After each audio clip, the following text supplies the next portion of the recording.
Let's review our healthcare proxy. Although it's titled Healthcare Proxy, it's really two documents in one. One, it's a living will, which is your request that life support be withdrawn under certain defined circumstances.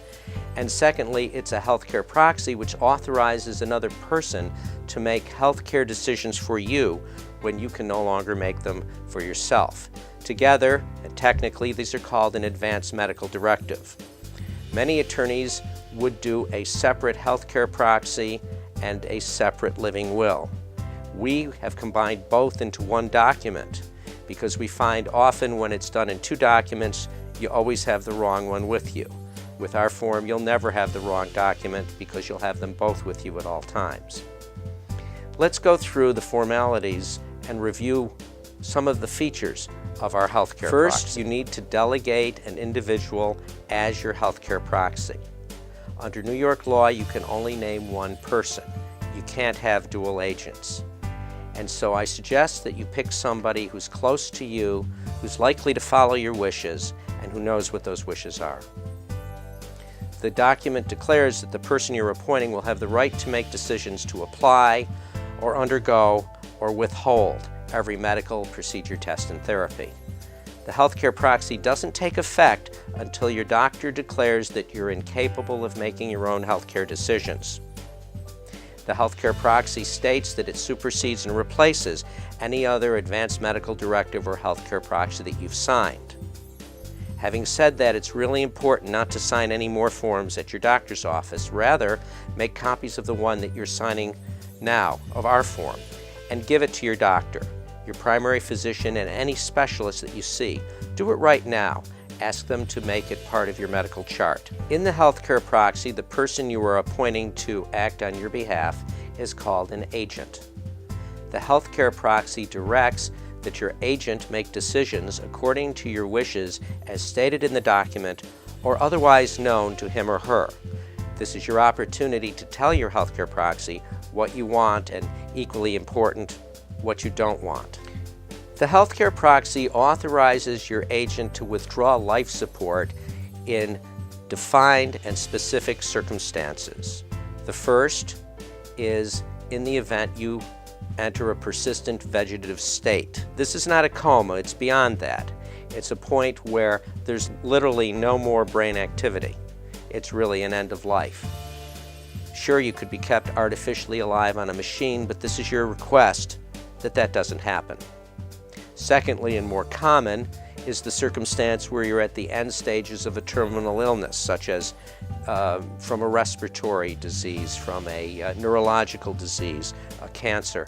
Then, in either case, you're directing that the healthcare proxy terminate life support, and you specifically authorize respiratory tubes and dialysis, tubes connected to your digestive tract or intravenously, or other medical heroics designed to extend life.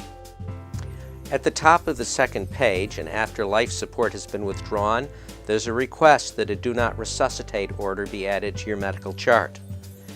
This is a medical order, and only your doctor can place it on your chart. But this portion of the document is your request that that occur after life support has been withdrawn. In addition to circumstances on the withdrawal of life support, the healthcare proxy has a long list of powers that we're giving the agent to decide upon for your health care and benefit. They're listed on the second page in letters A through L. Let's review them. The power to determine major or minor surgery. The power to continue or discontinue dialysis. The authority to administer chemotherapy. Authorization to perform simple or invasive diagnostics. Authorization to administer transfusions and blood products. Authorization to administer or withhold, which you would do at the end of life, antibiotics.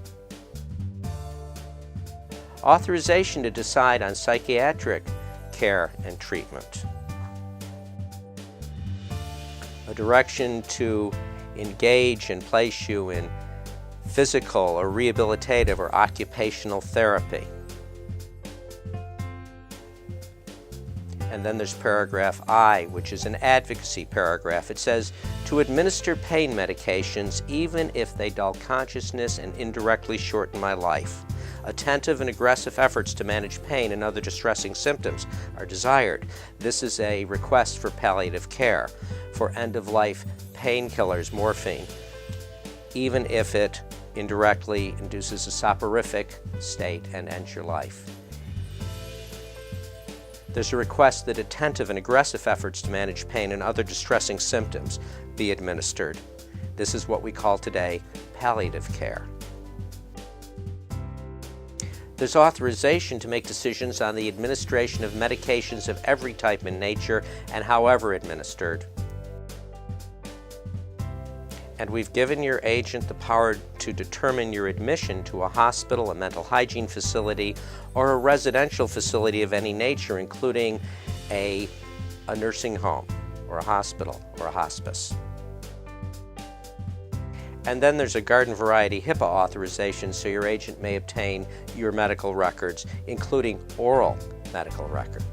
In my law practice, I have found that paragraph 4 is actually the most controversial paragraph in the entire document. Some clients absolutely love it, and on occasion a client will say, no, I don't want that.